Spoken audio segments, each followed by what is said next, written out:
नमस्कार, एचएनएन 24/7 देख रहे हैं आप। मैं हूं आपके साथ विशालगढ़। खबरों की शुरुआत करेंगे प्रदेश में एफडीए स्वास्थ्य विभाग के संयुक्त कार्रवाई। तो बड़ी खबर आप तक पहुंचा रहे हैं, जहां पर प्रतिबंधित कफ सिरप और दवाओं को लेकर यह छापा मारा गया है। सीएम धामी मंत्री धन सिंह रावत के निर्देश पर यह अभियान चलाया गया है। राजस्थान, मध्य प्रदेश में बच्चों की मौत के बाद बड़ी सख्ती। जिलों में औषधि निरीक्षक सक्रिय, नमूने लिए जा रहे हैं। दोषी कंपनियों, विक्रेताओं पर होगी कानूनी कार्रवाई। बच्चों की सुरक्षा पर कोई समझौता नहीं। तो ये बड़ी खबर आप तक पहुंचा रहे हैं और तस्वीरों में साफ तौर पर देखा जा सकता है किस तरह से जिलों में औषधि निरीक्षक के नेतृत्व में ये कार्रवाई देखने को मिली है। और ऐसे में बच्चों की सुरक्षा पर कोई समझौता बर्दाश्त नहीं किया जाएगा, इसका भी संदेश दिया गया है। तो बड़ी खबर आप तक पहुंचा रहे हैं, जहां पर बड़ी कार्रवाई देखने को मिली है।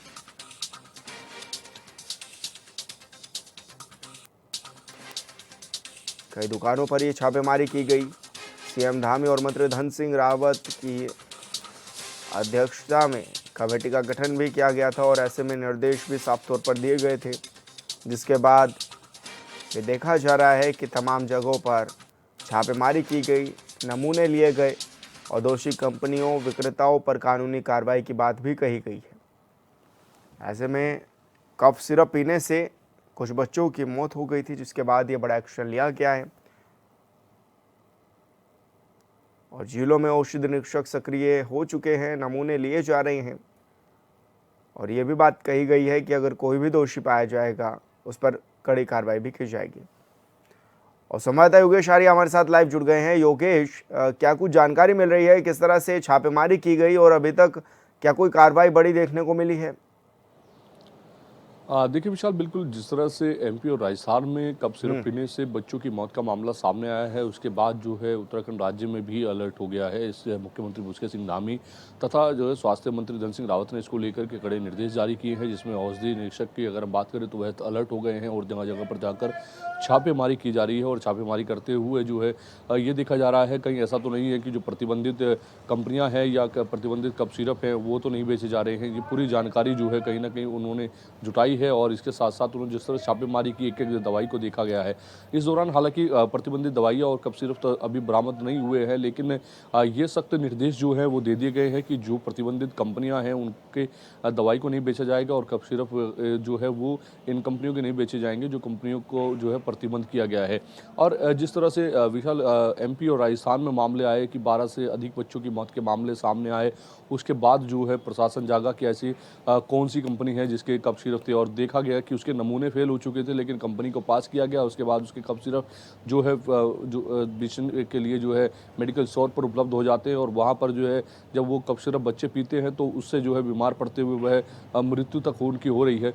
तो ये कहीं ना कहीं मामले जब सामने आए तो उसके बाद पूरे प्रदेश के अगर हम बात करें या अन्य प्रदेशों की बात करें तो उसमें जो है लगातार जो है औषधि निरीक्षक जो है अलर्ट पर दिख रहे हैं, लगातार छापेमारी की जा रही है। तमाम जो मेडिकल हैं वो खंगाले जा रहे हैं। इसके साथ साथ डॉक्टरों के यहाँ पर जो मेडिकल होते हैं उन पर भी जो है जानकारी हासिल की जा रही है और पूरा एक ब्यौरा जो है उनसे मांगा जा रहा है कि आपके मेडिकल स्टोर में कौन कौन सी दवाइयाँ हैं उसका पूरा एक ब्यौरा दीजिए। तो यानी कि अब पूरी तरीके से देखा जाए तो औषधि निरीक्षक जो है वो पूरी तरह अलर्ट है और कहीं ना कहीं स्वास्थ्य विभाग इस पर जो है किसी प्रकार की लापरवाही नहीं चाहते और यही निर्देश जो है मुख्यमंत्री भूपेश सिंह धामी और स्वास्थ्य विभाग की ओर से दिए गए हैं कि अगर किसी प्रकार की भी कोई लापरवाही सामने आएगी, किसी प्रकार की कोई लापरवाही करता हुआ पाया जाता है या इस तरह का मामला किसी के कफ सिरप या अन्य दवाओं के माध्यम से सामने आता है तो निश्चित तौर पर उनकी कड़ी कार्रवाई देखने को मिलेगी। लेकिन योगेश, क्या ऐसे देखने में नजर नहीं आता कि अगर डॉक्टर लिख करके देते हैं तभी दवाइयाँ दी जाएं, या फिर कुछ संचालक ऐसे भी हैं कि खुद ही दवाई दे देते होंगे? तो क्या ऐसे लोगों पर भी ये कार्रवाई देखने को मिलेगी? और दूसरी बात, क्या पहाड़ों में, क्योंकि कुछ जगह ऐसी है जहाँ पर दवाइयाँ तो पहुँचती हैं, भले ही डॉक्टर ना हो, तो वहाँ पर किस तरह से व्यवस्थाएं रहने वाली हैं, किस तरह चाक चौबंद व्यवस्थाओं किया जाएगा, उसके लिए क्या कुछ इंतजाम किए जा रहे हैं? हाँ, देखिए बिल्कुल सही कहा आपने कि कई जगह पर ऐसा देखने को अमूमन मिल जाता है कि वहाँ पर जो है डॉक्टर अगर दवाई लिखकर नहीं देते तो मेडिकल जो संचालक होते हैं वे अपनी ओर से ही जो है सजेशन के तौर पर जो है दवाइयों को देना शुरू कर देते हैं। जुकाम के अगर जाकर के कोई बताता है कि मुझे जो है जुकाम हुआ है तो उसके तौर पर उसी को इस तरह के सिरप दिए जाते हैं। बच्चों के तौर पर पूछा जाए तो उस तरह के सिरप देने शुरू कर दिए जाते हैं, जबकि उनको ये बोलना चाहिए कि किसी अच्छे डॉक्टर से लिखवा कर लाइए कि कौन सा सिरप देना है, कितने बच्चे की उम्र हो, क्योंकि बच्चे की उम्र, वजन और तमाम चीज़ें देखने के बाद ही जो है कोई दवाई लिखी जाती है कि उसको कितने एमएल देनी होगी, कितने एमएल नहीं देनी है। ये तमाम चीज़ें तय की जाती है, इसके मानक होते हैं और उसके बाद जिस तरह से मेडिकल के जो संचालक होते हैं वो दवाई दे देते हैं, कुछ अधिकांशों को जानकारी नहीं होती है। वह जब इनकी दवाइयाँ देते हैं तो वो पूरा मानक भी नहीं बता पाते कि कितने बच्चे की उम्र होगी, कितना वजन होगा, कितने उनको दवाई देनी है, कितने एमएल देने हैं। और वही वजह रहती है कि कहीं ना कहीं जब डोज ज़्यादा दे दी जाती है तो वो भी खतरनाक हो जाती है। तो कहीं ना कहीं ये दुर्गम क्षेत्रों की बात हो या कहीं भी हो, इसमें जो है कहीं ना कहीं मानक के अनुसार ही जो है, चाहे वो मेडिकल जो चलाने वाले व्यक्ति हैं, चाहे वह अन्य अस्पतालों को चलाने वाले व्यक्ति हैं, उनको देखना होगा कि इस तरह की जो चीज़ें हैं वो सामने ना आए और कहीं ना कहीं जो मानक है वो तय किए जाए, क्योंकि ज़िंदगी से खिलवाड़ नहीं किया जा सकता और बच्चों की ज़िंदगी से खिलवाड़ हुआ है। 12 बच्चों की मौत इन प्रदेशों में हुई है, उसके बाद जो है अन्य प्रदेशों में हाई अलर्ट पर है और तमाम चीज़ों को देखा जा रहा है। लेकिन सबसे बड़ी बात यही है कि कहीं ऐसे भी जो है दुर्गम क्षेत्र है जहाँ पर JRSR के भरोसे जो है जो मेडिकल अस्पताल है वो चलाए जा रहे हैं, यानी कि जहाँ पर जो है विशेषज्ञ डॉक्टर नहीं है, JRSR के द्वारा वहाँ पर जो है तैनाती की गई है, वही जो है बच्चों को देख रहे हैं, लेकिन उनको इतनी जानकारी नहीं है क्योंकि उनकी ट्रेनिंग इतनी बेहतर नहीं हो पाई है कि वो पूरी तरीके से बच्चों को देख सकें या बड़ों को उस तरह की दवाइयाँ दे सके। तो इसमें स्वास्थ्य विभाग को देखना होगा कि ऐसे इलाकों में जो है किस तरह की दवाइयाँ दी जा रही हैं, वहाँ का भी खाका पूरा तैयार किया जाए ताकि ऐसी स्थिति जो MP और राजस्थान में देखने को मिली उत्तराखंड में ना देखने को मिले। जी बिल्कुल योगेश, बहुत शुक्रिया आपका तमाम जानकारी साझा करने के लिए। और बड़ी खबर का रुख करेंगे। बरेली में जुमे की नमाज के बाद एडीजी ने की प्रेस कॉन्फ्रेंस। नमाज के बाद प्रेस कॉन्फ्रेंस कर दी जानकारी, किसी प्रकार की कोई समस्या नहीं आई है। बरेली पुलिस ने 2 और आरोपियों को जेल में भेजा है। पब्लिक का पुलिस के प्रति काफी सहयोग भी रहा है। तो बड़ी खबर आप तक पहुंचा रहे हैं जहां पर किसी प्रकार की कोई समस्या नहीं आई, ये बयान सामने आया है और बरेली पुलिस ने 2 और आरोपियों को जेल भी भेजा है।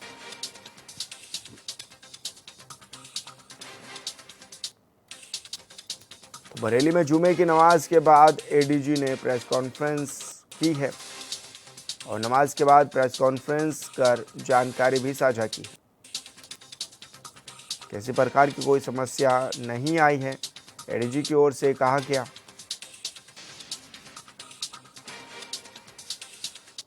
कानपुर में राष्ट्रीय लोकदल का मंडलीय सम्मेलन आयोजित किया गया। सम्मेलन में शामिल होने पहुंचे प्रदेश अध्यक्ष रामाशीष राय ने आगामी बिहार चुनाव और 2027 के यूपी विधानसभा चुनाव को लेकर पार्टी की रणनीति पर विस्तार से चर्चा की। संगठन को मजबूत करने और कार्यकर्ताओं को जोश से भरने के मकसद से यह सम्मेलन बेहद अहम माना जा रहा है। बिहार और उत्तर प्रदेश चुनाव को लेकर चर्चा की गई। उन्होंने कहा है कि 2027 में प्रदेश में किसान हितैषी सरकार बनाना हमारा लक्ष्य है।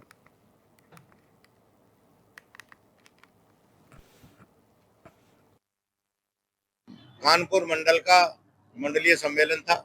आसपास के जिलों के सब लोग आए। उस्मान भाई इसके संयोजक थे। इन्होंने, सुरेश गुप्ता जी ने, नरेंद्र यादव जी ने, इन्होंने सारे साथियों ने मिलकर सम्मेलन किया। इन सबका बहुत धन्यवाद। खराब मौसम के बाद भी इतना बढ़िया सम्मेलन हुआ और इन्होंने एज ए महामंत्री पार्टी के राष्ट्रीय महासचिव मुझे मुख्य अतिथि के तौर पर बुलाया गया। मैं उसमें आया हूँ। मैं आपसे कहना चाहता हूँ कि हमने 2 अक्टूबर से गांधी जयंती से 31 अक्टूबर तक एकता यात्रा निकालना शुरू किया है। इस एकता यात्रा के तहत ही हम ये सम्मेलन कर रहे हैं। इसमें रैलियां, सम्मेलन, गोष्ठियां सब आयोजित की जा रही हैं। इस एकता यात्रा में हमने तय किया है कि धर्मों की एकता, जातियों की एकता, वर्गों की एकता, जिसमें समाज में जिसकी ज्यादा जरूरत है हम उस पर काम करेंगे। जालौन में अधिकारियों की लापरवाही से बड़ा फर्जीवाड़ा उजागर हुआ है। युवक के जन्म होने से पहले ही 3 साल पहले युवक के नाम 6 एकड़ का पट्टा कर दिया गया। सन 1984 से अधिकारियों की लापरवाही से पट्टा युवक के नाम पर कर दिया गया, जबकि 1987 में युवक का जन्म हुआ था। ग्रामीणों की शिकायत के बावजूद कोई भी कार्रवाई नहीं हुई है। पीड़ित ग्रामीण ने संपूर्ण समाधान दिवस में पहुंचकर डीएम से शिकायत भी दर्ज कराई है। हमारा मामला ये मौजा डकोर में श्री रघुवीर सिंह यादव ने अपने बच्चे बलबीर सिंह के नाम पट्टा करवाया है और सन 84 में पट्टा हुआ, बच्चा जो है 87 में पैदा हुआ। 3 साल पहले ही पट्टा करवा लिया।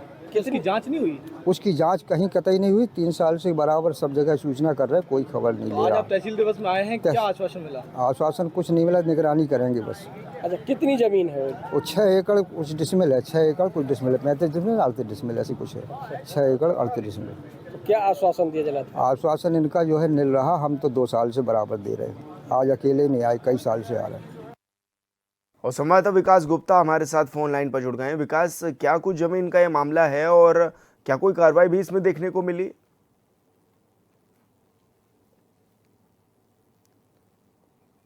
विकास, आप तक मेरी आवाज पहुंच पा रही है?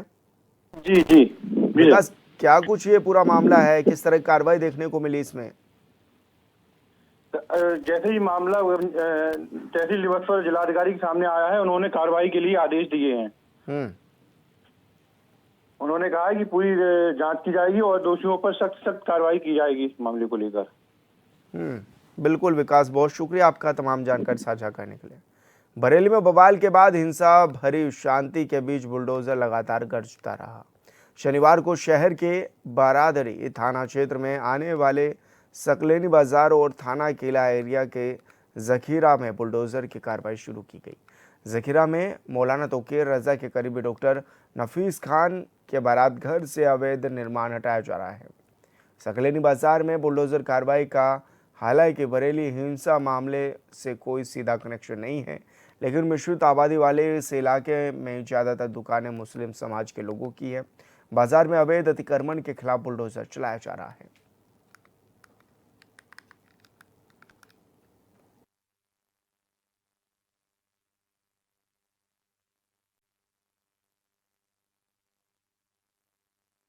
कानपुर में संचालित हो रही सीएनजी बसों के 15 साल के मियाद पूरी होने पर शहर में उनका संचालन अस्थायी तौर पर बंद कर दिया गया है। वहीं इसके एवज में परिवहन विभाग ने ई बसों के संचालन के लिए नई समय सारणी लागू कर दी है, जिसके तहत अब शहर के अंदर यात्रियों को हर 15 मिनट में ई बस की सेवा मिलेगी। परिवहन विभाग के मुताबिक वर्तमान में शहर में 5000 से ज़्यादा ग्रामीण यात्री प्रतिदिन सीएनजी बसों में सफ़र कर रहे थे। उनकी सहूलियत के लिए कानपुर सिटी ट्रांसपोर्ट लिमिटेड के अधिकारियों ने अब ई बसों के जरिए यात्रियों को बेहतर परिवहन सुविधा देने की व्यवस्था बनाई है। वर्तमान में इलेक्ट्रिक बसें 100 हैं जो अहिरावा डिपो से संचालित होती हैं। विभिन्न मार्ग हैं, वो सारी बसें कानपुर नगर सीमा के अंतर्गत संचालित हैं। यात्रियों की सुविधा को देखते हुए उनके फेरे बढ़ा दिए गए हैं। जहां आधे घंटे का अंतराल पर बस संचालित होती थी, अब 15 मिनट के अंतराल पर बस संचालित होगी। यह अभी योजना रामादेवी से मंदना के बीच अभी तत्काल ही लागू की गई है। फजलगंज डिपो से संचालित सीएनजी बसों की 15 वर्ष की आयु पूर्ण होने के कारण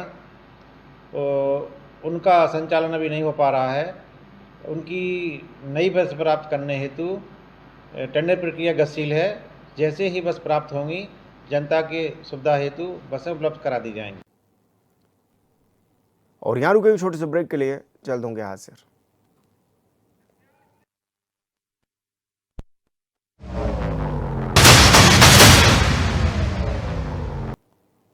जौनपुर में एक दिल दहला देने वाला मामला सामने आया है, जहां एक युवक अपनी पत्नी को छुड़ाने के लिए दर दर की ठोकरें खा रहा है और आरोप एक पूर्व एसपी पर है, जहां पर नीरज कुमार की शादी 2018 में हुई है, लेकिन आज 7 साल बाद वो अपनी ही पत्नी से मिलने के लिए प्रशासन से भीख मांग रहा है, क्योंकि उसकी पत्नी एक रिटायर्ड एसपी के घर पर काम करती है और आरोप है कि वही रिटायर्ड अधिकारी राम मोहन सिंह नीरज की पत्नी को उससे मिलने तक नहीं दे रहे हैं। नीरज का दावा है कि रिटायर्ड एसपी और उनका ड्राइवर अंकुश बिंद दोनों उसकी पत्नी को जबरन अपने पास रखे हुए हैं।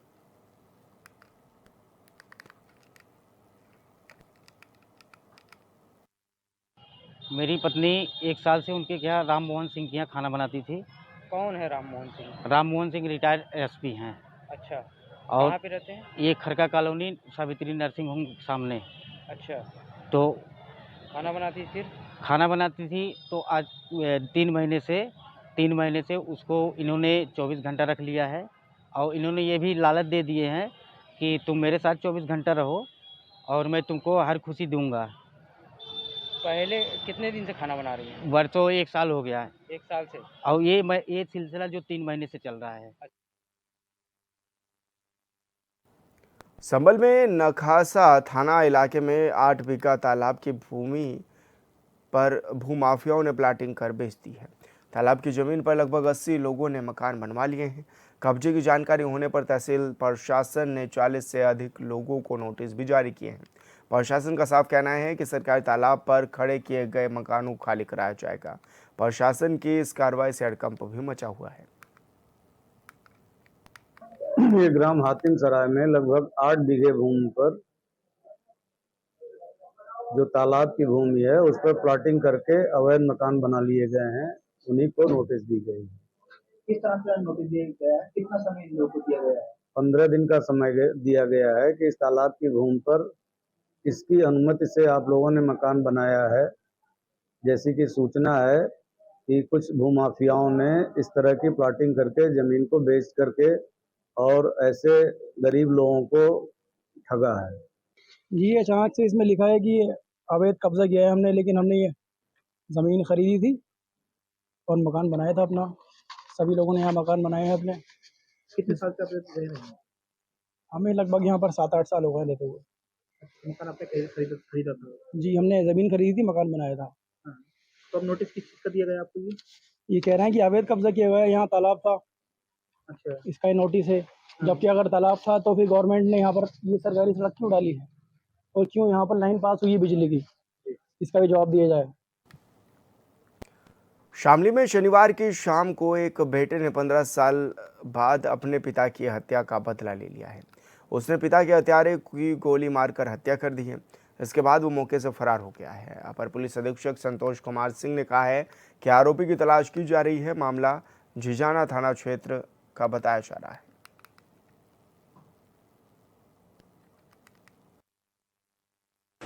एक नाम भी भूल गए इनका, अर्जुन। अच्छा। और एक ही सत्यवान का है जी छोटू। जी। 3 दिन में ठेके पे कारोबार की जो किसी ने बताया जी। तो जीव जागीर मेरे तरफ डिब्बा धर का गा यू जोरा मेरे का था सड़क पर ही सामने ही, मैं कुर्सी पर क्या देख रहा था। ये 2 खड़े और जागीर गया जी। उन खेल में थोड़ी बार खड़े होकर मेरे जागीर इधर चला गया जी। तो इधर जाते सार बड़ी लगी। थाना जाना का ये मंगलौरा गांव है, जहाँ करीब 5:30-6 के बीच में शाम को एक व्यक्ति हैं जयवीर सना ब्रिजपाल, उम्र 55 वर्ष। इनको गांव के ही एक लड़के ने, जो बताया जा रहा है राहुल छोटा गांव का है, उसने गोली मार दी है। अस्पताल में ले आया गया जहां उनका देहांत हो गया है। और फिलहाल इस बुलेटिन में मेरे साथ इतना ही। आप देखते रहिए आज 24/7। नमस्कार।